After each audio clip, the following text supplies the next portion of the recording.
할렐루야. 오늘 로마서 1장 1절에서 7절까지 말씀을 함께 봤습니다. 오늘 말씀의 제목을 이렇게 정했습니다. 예수 그리스도의 종이라고 정했습니다. 이 말은 바울이 자신을 소개하는 말이기도 합니다. 사람은 저마다 자신을 소개할 때 사용하는 문장이나 단어들이 있습니다. 선거철만 되면 기호 몇 번, 이게 자신을 나타내는 모든 걸 다 함축하고 있습니다. 딴 거 필요 없습니다. 기호 몇 번, 그것만 알면 됩니다. 이름도 필요 없습니다. 몇 번만 찍어주시면 됩니다. 그러면 모든 게 해결됩니다. 그렇게 자신의 소개하는 말 혹은 별명 이런 것들을 통해서 내가 누구인지를 설명할 때가 있습니다. 왜냐하면 이렇게 소개할 때 그 단어에 혹은 그 문장에 혹은 나를 소개하는 대표적인 어떤 그 말 속에 내가 어떤 사람인지 모두 포함되어 있기 때문에 굳이 길게 설명할 것 없이 그냥 그거 한마디 딱 하면 끝나는 겁니다. 제가 고등학교 1학년 때 입학을 하고 수업을 시작할 때 담임 선생님 이름이 기억납니다. 이두용이라는 영어 선생님입니다. 학교 입학하고 초기에 가정 개인 신상 명세를 써내는 게 있습니다. 부모님은 뭐 하시는지, 어떤 일을 하시는지, 집은 어디인지 주소를 써내고 하는 게 있습니다. 그 담임 선생님이 하루는 그 개인 신상 명세들을 쭉 놓고 한 명씩 부르는 겁니다. 김현섭 이러는 거, 네 하고 손들었더니 아버지 직업에 목축업을 써놨습니다. 목장을 하고 계셔서 젖소를 키우고 계셔서, 그래서 아버지가 그럼 무슨 가축을 키우냐 물으십니다. 젖소 키웁니다. 그랬더니 그날로 제 별명이 젖소가 됐습니다. 이유가 없습니다. 너네 아버지 젖소 키우니까 넌 이제부터 젖소. 그래서 3년 내내 고등학교에서 친구들한테 이름보다 젖소라고 불린 게 더 많았습니다. 친구들은 다 알고 있습니다. 우리 아버지가 뭐 하시는지. 그 젖소라는 그 단어 하나로 저의 부모님의 직업, 그리고 내가 누군지, 그리고 그 별명으로 불리는 아이, 친구는 누군지까지 그냥 다 끝납니다. 설명할 게 없습니다. 오늘 사도 바울도 로마 교회 성도들에게 편지를 쓰고 있는데 자신에 대해서 소개를 하는 말을 오늘 본문에 기록하고 있습니다. 오늘 말씀을 통해서 우리 모든 성도님들도 바울과 같이 예수 그리스도의 종, 복음을 위해 보내심을 받은 자, 하나님의 사람으로 여러분 스스로를 당당히 소개할 수 있는 귀한 축복의 삶이 되시길 주님의 이름으로 축원합니다. 바울은 로마에 가려고 애를 씁니다. 하나님께서 말씀하신 일도 있지만 바울도 그 하나님의 말씀을 따라서 로마에 가기 위해 무던히 애를 씁니다. 바울이 로마로 가려고 하는 이유는 복잡하지 않습니다. 간단합니다. 복음 증거하러. 바울이 로마에 가려고 하는 이유는 다른 거 없습니다. 복음을 증거하기 위해서, 그 땅에도 복음을 증거하기 위해서 로마 교회로 가려고 하는 것입니다. 그런데 이 바울이 로마에 가서 복음을 전하지도 않았는데 로마에는 이미 교회가 세워져 있었습니다. 바울보다도 먼저, 바울이 예수님을 만나서 변화되기 전보다도 먼저 로마 교회가 생겼습니다. 신앙의 연수로 따지자면 로마 교회 성도들이 바울보다 예수 믿기 시작한 기한은 좀 더 깁니다. 이 로마 교회가 어떻게 형성이 되게 됐냐면 사도행전 2장에 보면 오순절날 그 절기를 지키기 위해서 각국에서 사람들이 모여듭니다. 대충 세봤는데 한 15개 나라가 15개 나라에 살고 있는 유대인들이 오순절을 지키기 위해서 예루살렘으로 모여들었습니다. 거기에 로마도 포함되어 있습니다. 그때 성령 강림 사건이 일어나고 베드로의 설교를 듣고 회심하는, 수많은 사람들이 회심하는 사건들이 일어납니다. 그때 이 오순절을 지키기 위해서 예루살렘에 와서 베드로의 설교를 듣고 회심한 유대인들 중에 본국으로 돌아가서 교회를 세우기 시작을 합니다. 로마 교회도 그렇게 세워진 교회로 이야기를 하고 있습니다. 바울보다도 먼저 세워진 교회가 바로 로마 교회입니다. 로마 교회가 세워지고 나서 한참 뒤에 한 25년, 30년 가까이 그 시간이 흐르고 나서 바울은 로마 교회에 가기 전 예수 그리스도께서 자신을 부르는 사건을 경험하게 됩니다. 그리고 이 로마에 가서 복음을 증거하고 이 주님께서 말씀하신 대로 이방인의 모든 땅 가운데 이 온 열방 땅 끝까지 그 복음을 증거하는 일을 감당하기 위해 바울은 로마로 가려고 무진장 애를 쓰고 있습니다. 그렇게 로마로 가려고 하는 바울, 만약 로마에 바울이 전에 한번 간 적이 있거나 바울이 가서 교회를 세웠다면 아마 이렇게까지 로마에 가려고 노력하진 않았을지도 모르겠습니다. 바울은 로마에 복음을 증거하기 위해 로마 교회 성도들을 만나기 위해 로마에 간 적이 단 한 번도 없습니다. 다른 일로 갔을진 몰라도 복음 때문에 로마에 가고 로마 교회 성도들을 만난 적은 단 한 번도 없다라고 보게 됩니다. 한번 여쭤보겠습니다. 생전 본 적도 없는 사람이 편지를 보내면 여러분은 어떠실 것 같습니까? 제가 10대 때 유행이 있었습니다. 펜팔. 해외로도 펜팔을 했습니다. 영어 공부한다고. 써봐야 뭐 간단한 문장 몇 문장이 단데 한번 영어 공부를 하겠다고 생전 알지도 못하는 사람 어떻게 주소를 알아서 편지를 써서 국제우편을 보내고 한 2달, 3달 뒤에 그 사람으로부터 또 답장이 오고 그럼 또 그거에 또 답장을 다시 보내고 생전 본 적도 없는 사람하고 편지를 주고받는 일이 쉬운 일은 아닙니다.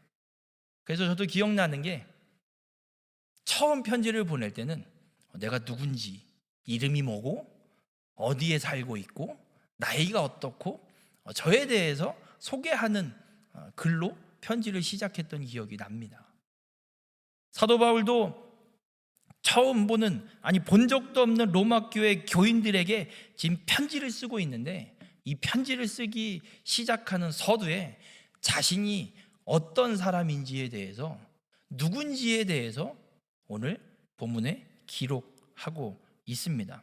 왜냐하면 이렇게 소개해놓고 그리고 내가 어떤 사람인지 소개하고 이 편지를 보내놓고 로마 교회 교인들이 내가 가기 전에 먼저 이 편지를 통해서 내가 누군지 내가 증거한 복음을 듣고 나면 나중에 언제가 될지 모르지만 로마에 가서 그 교인들을 만났을 때 왠지 모르게 어디선가 한번 봤던 오래된 인연인 것 같은 느낌, 그런 친밀한 교제를 더 이루어낼 수 있을 것 같은 생각, 더 유익하게 교제를 이룰 수 있는 생각에 바울은 오늘 이렇게 로마서를 이 로마 교회에 보내고 있습니다. 이렇게 만난 적도 없는 로마 교회 교인들에게 바울은 자신을 오늘 본문 1절에 이렇게 소개합니다. 예수 그리스도의 종 바울은 사도로 부르심을 받아 하나님의 복음을 위하여 택정함을 입었다라고 소개합니다. 가장 먼저 소개하는 게 예수 그리스도의 종이라고 바울은 자신을 소개합니다. 이 당시에 종은 인간으로 취급받지 못했습니다. 개, 돼지만도 못한 존재입니다. 동물보다도 못한, 왜냐하면 가축이나 동물들은 우상으로 신으로 섬기기라도 했지 이 종은 그런 취급도 못 받는 그냥 물건과 같은 그런 존재였습니다. 그런데 사도 바울은 자신을 예수 그리스도의 그런 종이라고 자신을 이 로마 교회 교인들에게 소개하고 있습니다. 이 종이라는 헬라어 단어가 둘로스라는 단어를 사용을 합니다. 이 종이라는 의미에 어떤 의미를 갖고 있는 단어냐면 개인의 생각이 없고 모든 자신의 책임은 내가 주인으로 모시고 있는 그 존재로부터 부여된 책임, 내가 무엇인가를 결정할 수 있는 게 아니라 내가 주인으로 인정하고 모시고 있는 그 존재가 넌 이것까지만 하고 이렇게만 해. 그러면 그것까지만 자신의 책임이 있고 혹은 자신이 할 일이 생기고 혹은 자신이 무엇인가 움직이거나 일을 할 수 있는 반경이 생겨버리는, 전적으로 주인에 의해서 그의 생활, 그의 모든 삶이 결정되는 존재의 의미를 갖고 있는 단어를 쓰고 있습니다. 바울은 그렇게 자신을 예수 그리스도의 종으로 소개합니다. 이 바울 자신은 한 번도 자신의 사생활을 가져본 적이 없다라고 고백하는 겁니다. 쉬더라도, 아니 복음을 증거하고 전도를 다니다가 밤에 잠을 자든 혹은 식사를 하든 그 모든 개인적인 시간조차도 내가 결정한 게 아니라, 내 개인적인 생활이 아니라 복음을 위해서 예수님께서 그렇게 정해주셔서 그 시간들마저도 나는 사용하고 그렇게 쓰고 있다라고 고백하고 있는 겁니다. 단 한 번도 나를 위해서 내 시간을 어떻게 사용한 적이 없는 그런 존재로 자신을 소개하고 있습니다. 또 예수 그리스도의 종인 바울은 자신을 이 사도로 부르심을 받았다라고 소개를 합니다. 이 사도는 아무에게나 붙이는 호칭이 아닙니다. 이 당시에 예수님의 제자들은 많았습니다. 12명으로 끝나지 않았습니다. 12명은 예수님께서 특별히 추린 제자들이고 수많은 제자들이 예수님의 제자들이 있었습니다. 그래서 오순절 그 성령 강림 사건 때에도 12명만 그 현장에 있었던 게 아닙니다. 120명의 사람들이 있었다라고 성경은 분명하게 말씀하고 있습니다. 그들 모두 예수님의 제자였습니다. 사도는 그들 가운데 예수님께서 특별히 불러서 선택해서 전도하기 위해, 천국을 증거하기 위해, 전파하기 위해 보낸 자들이 사도입니다. 그래서 사도는 그냥 예수님의 제자들이 아니라 예수님께서 특별히 선택해서 복음을 위해 보낸 자. 바울은 자신이 그렇게 예수님께서 보낸 자라고 이야기하고 있습니다. 참고로 바울은 예수님 생전에 예수님을 믿은 사람이 아닙니다. 예수님을 따라다닌 적이 없습니다. 그런데도 자신을 보내심을 받은 사도로, 예수님께 보내심을 받은 사도로 자신을 소개하고 있습니다. 또한 바울은 자신이 복음을 전파하는 자, 사도로 부르심을 받은 자로 소개하면서 복음을 위해 택정함을 입었다라고 자신을 소개합니다. 바울은 바리새인 중에 바리새인이었지만 지금은 복음 때문에 하나님께서 구별하여 부른 사람, 복음을 위해 이방인에게 복음을 증거하기 위해 하나님이 부르시고 이방인에 보낸 사람이라고 자신을 소개하고 있습니다. 바울이 자신을 이렇게 소개하고 있는 이유는 한 가지입니다. 바울 자신의 삶은 오직 복음을 위해서 사는 삶이라고 고백을 하는 겁니다. 그래서 사도행전 20장 24절에 바울은 이렇게 고백합니다. 내가 달려갈 길과 주 예수께 받은 사명 곧 하나님의 은혜의 복음을 증언하는 일을 마치려 하면은 나의 생명조차 조금도 귀한 것으로 여기지 아니하노라. 바울은 복음을 증거하기 위해서, 복음을 위해서 자신의 생명조차도 귀하게 여기지 않고 자신의 개인적인 시간까지도 다 내려놓은, 밥을 먹어도 복음을 위해서, 길을 걸어도 복음을 위해서, 화장실을 가도 복음을 위해서, 무엇을 해도 오직 복음을 위해서 살아가는 예수 그리스도의 종이라고 바울은 자신을 소개하고 있습니다. 우리 행성교회 모든 성도님들, 여러분은 여러분 스스로를 소개할 때 어떻게 소개하십니까? 만약 나를 소개할 때, 내가 나 자신을 소개할 때 그 소개의 내용에 어느 한 구석에라도 복음이 전혀 들어가 있지 않고 복음이 나와 상관없는 것으로 나 스스로를 소개하고 있다면 내가 살아가는 인생은 과연 누구를 위한 인생인지 한 번쯤 점검해 봐야 할 필요가 있습니다. 바울은 자신 스스로의 존재를 부정합니다. 바울이라는 존재 자체를 부정해 버립니다. 바울이 바울 된 건 복음 때문이라고만 이야기합니다. 바울이 중요한 게 아니라 복음 때문에 내가 지금 있다라고 이야기를 하고 있습니다. 우리 모든 성도님들의 삶이 바울처럼 복음 때문에 살아가는 귀한 믿음의 삶이 되길 주님의 이름으로 축원합니다. 누군가가 당신은 어떤 사람입니까? 라고 물을 때 바울처럼 나는 예수 그리스도의 종, 복음을 위해 보내심을 받은 자라고 소개하는 축복의 삶이 되시길 주님의 이름으로 축원합니다. 바울은 자신이 그렇게 복음을 위해 예수 그리스도의 종이라고 소개를 하고 나서 그 복음에 대한 설명을 합니다.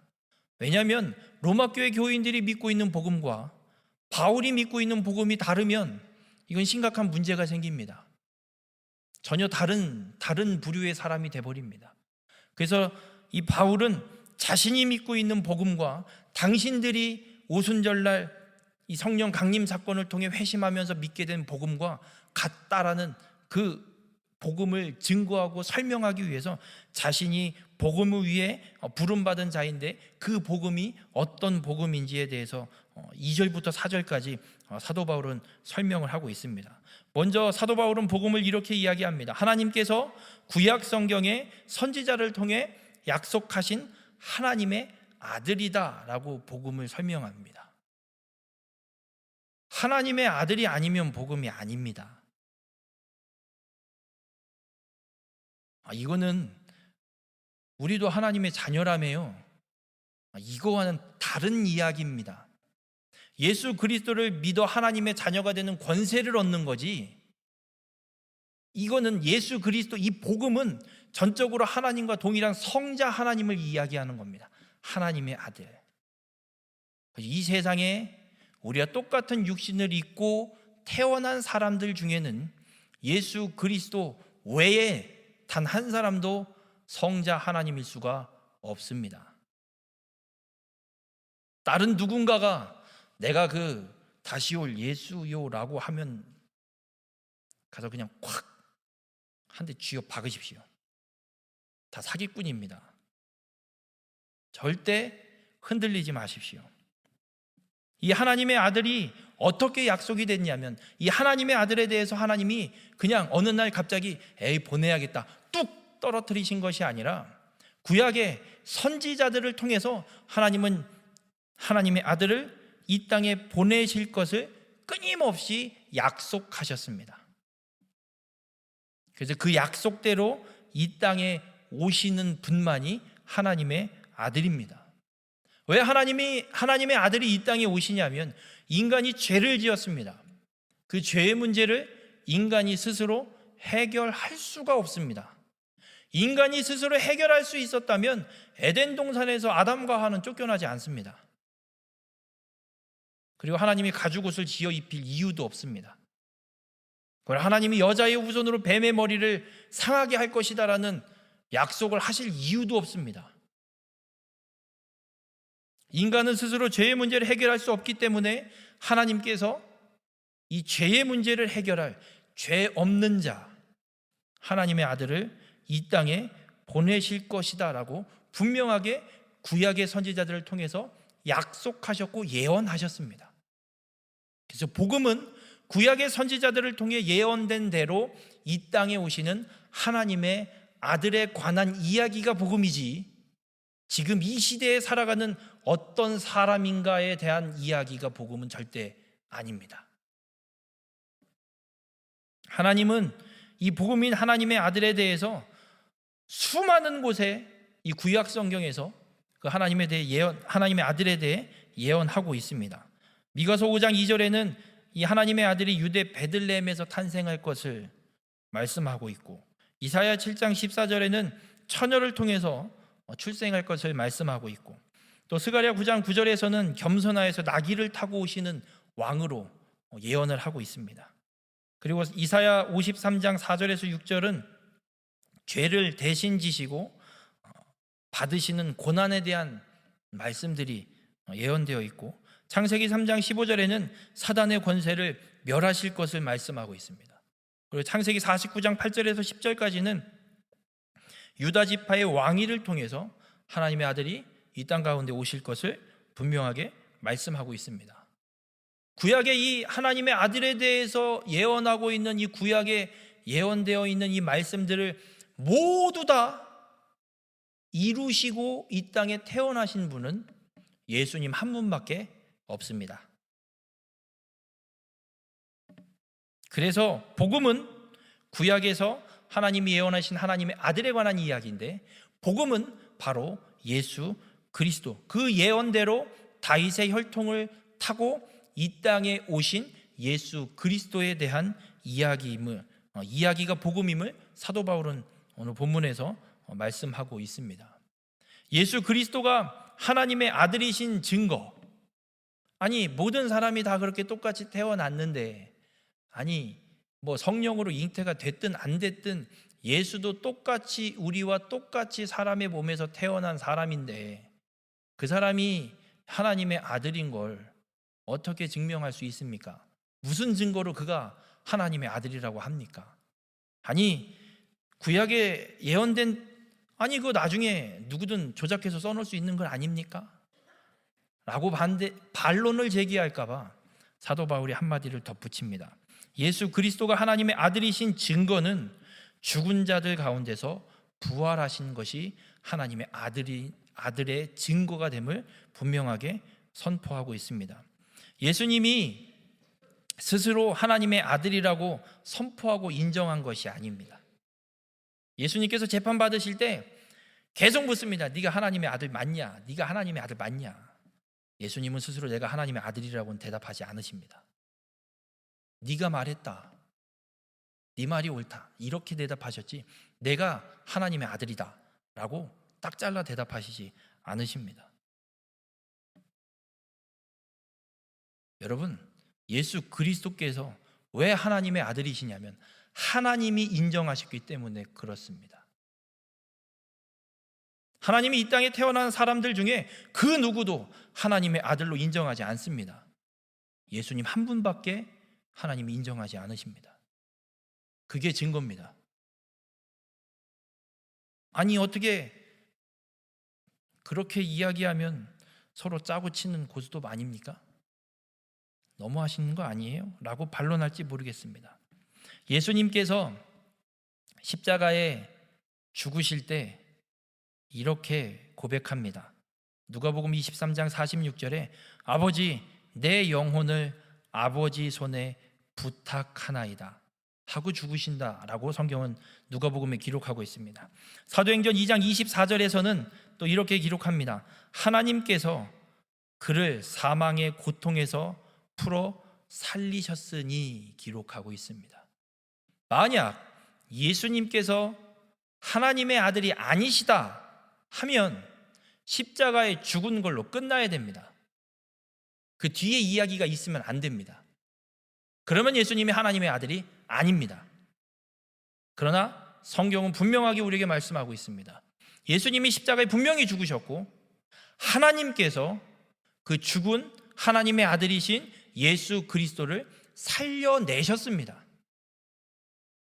이 부활이 하나님께서 죽은 예수 그리스도를 다시 살려내신 것이 하나님의 아들이라고 하나님이 인정하시고 하나님이 선포하신 겁니다.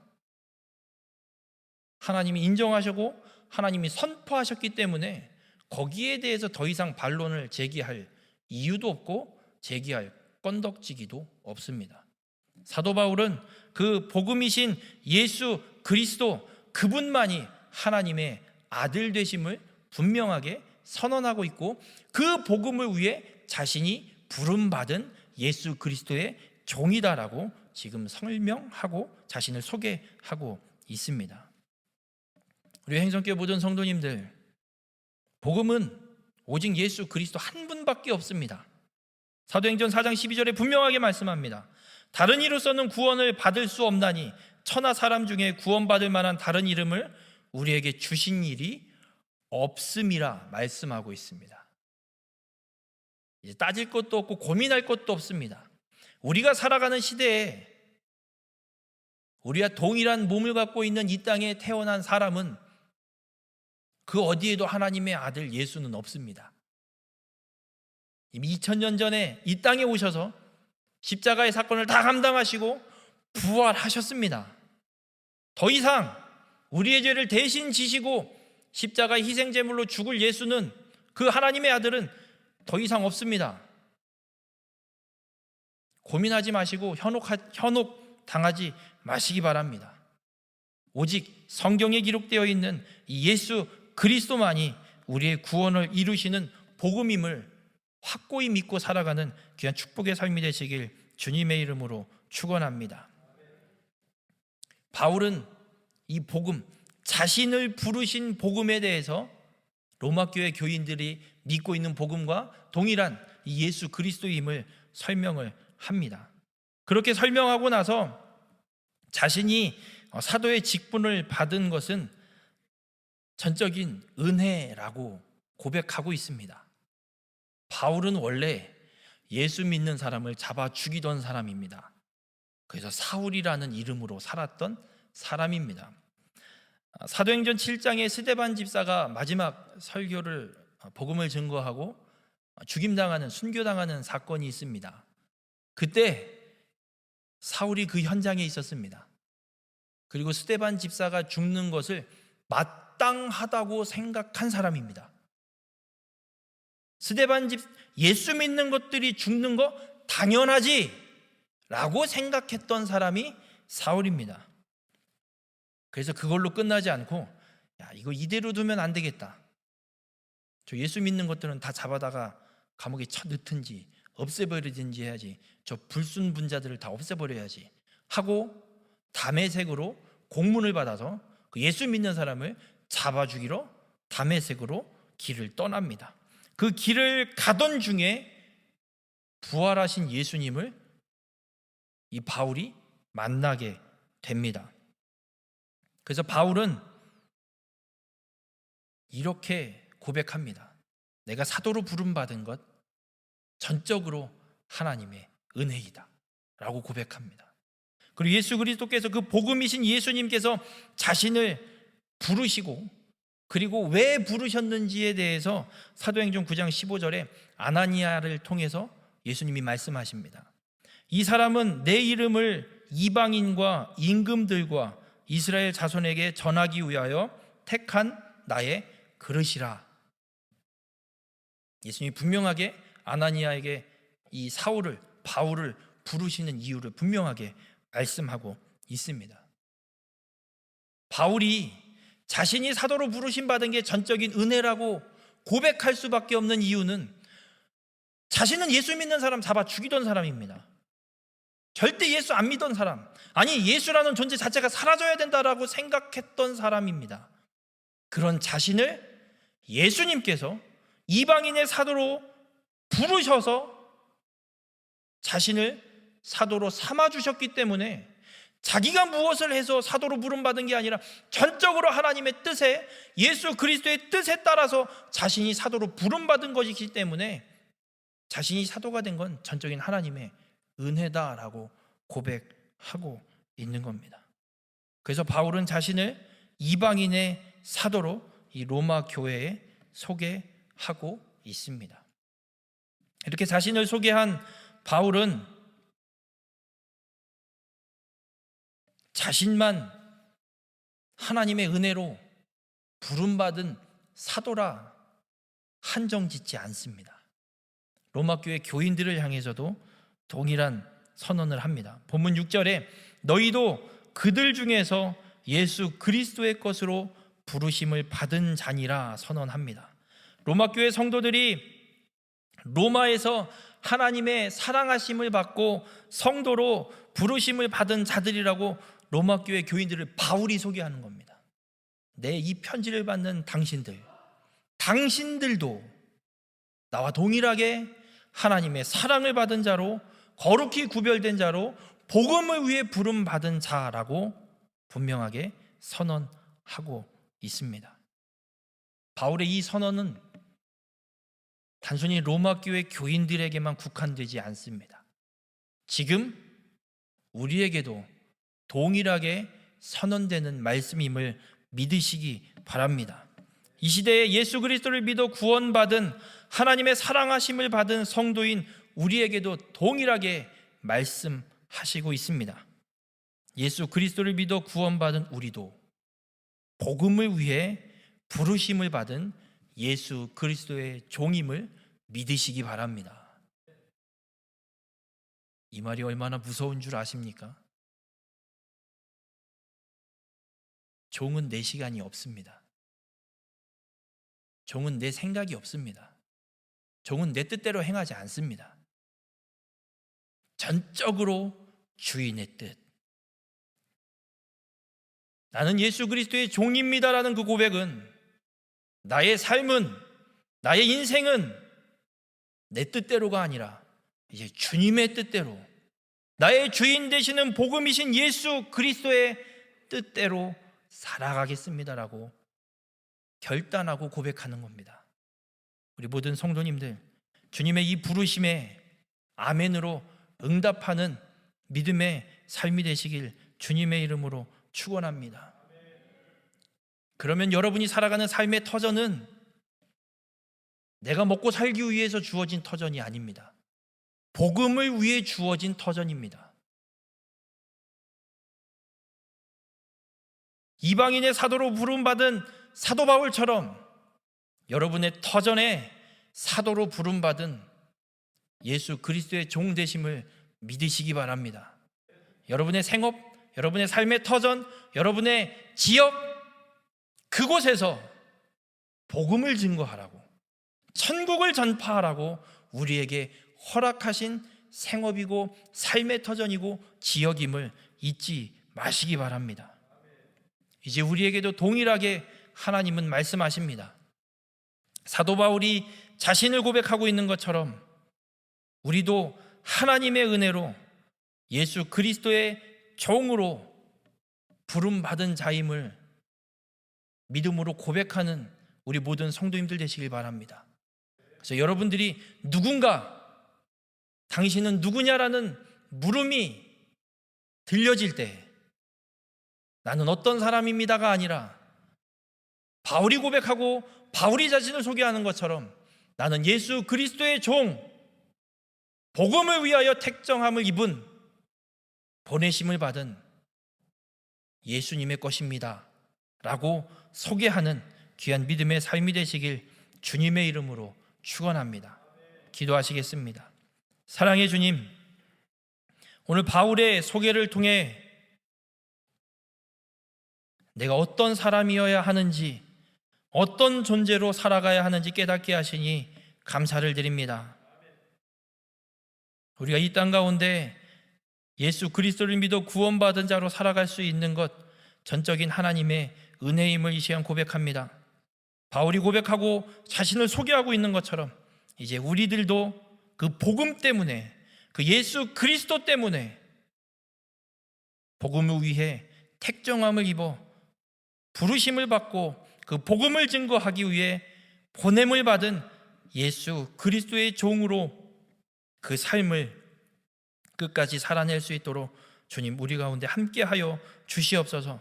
우리에게 주어주신 삶의 모든 터전들, 우리의 생업, 내가 살아가는 이 지역조차도 나의 생활을 영위하기 위해서가 아니라 복음을 위해서, 복음을 증거하기 위해서 우리에게 하나님께서 허락하신 것임을 깨닫습니다. 이제 나의 삶의 터전에 복음을 위해 보내심을 받은 사도로서 그 사명 온전히 감당하는 우리 모두가 될 수 있도록 주님 함께하여 주시옵소서. 이 모든 말씀 예수님의 이름으로 기도드렸습니다. 아멘.